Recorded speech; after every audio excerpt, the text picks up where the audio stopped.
ہمیں بھی مانا جانا چاہیے کہ ہم بھی مسلمان ہیں۔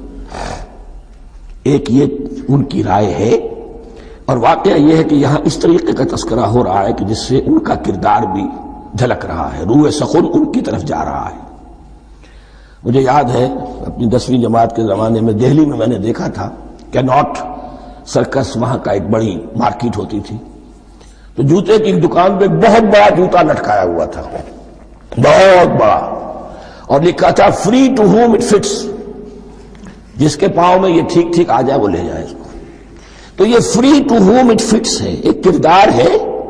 اب یہ کردار جس کے اوپر بھی فٹ بیٹھ جائے، ان میں یقیناً زیادہ تو غلبہ یہی ہے جو مفسرین کی رائے ہے، منافقین کا معاملہ جو ہو رہا ہے، لیکن یہ کردار بعین نہیں فٹ بیٹھ رہا ہے یہود کے علماء پر۔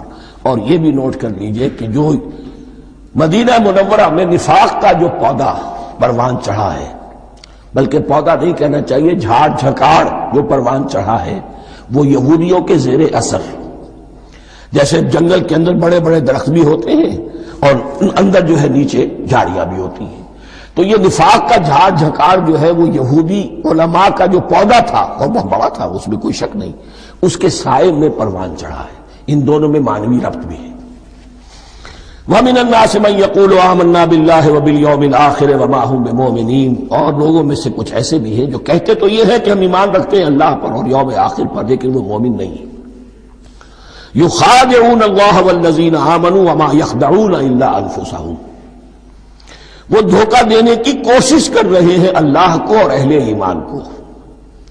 دیکھیں یخادعون جو ہے یہ باب مفاعلہ ہے، باب مفاعلہ میں کشمکش ہوتی ہے، کشاکش ہوتی ہے، لہذا ترجمہ میں نے کیا کوشش کر رہے ہیں۔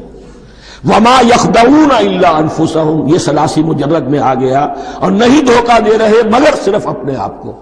یہ یقینی ہے اپنے آپ کو تو دھوکہ دے رہے ہو، لیکن یہ کہ اللہ اس کے رسول کو، اللہ اور اہل ایمان کو دھوکہ نہیں دے سکتے۔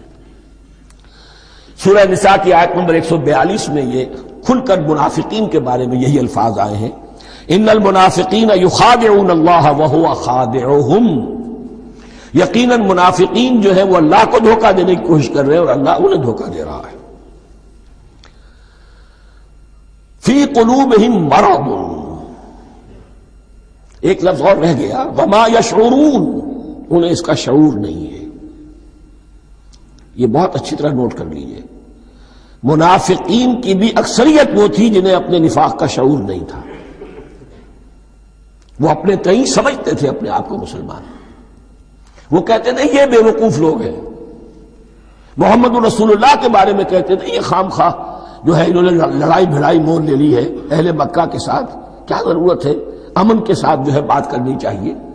وہ سمجھتے تھے کہ ہم خیر خواہ ہیں، ہم بھلی بات کہہ رہے ہیں، یہ بے وقوف لوگ ہیں، دیکھتے نہیں کہ کس سے ٹکرا رہے ہیں، ہاتھ میں اسلحہ نہیں ہے اور لڑائی کے لیے جا رہے ہیں، تو بے وقوف تو یہ ہے۔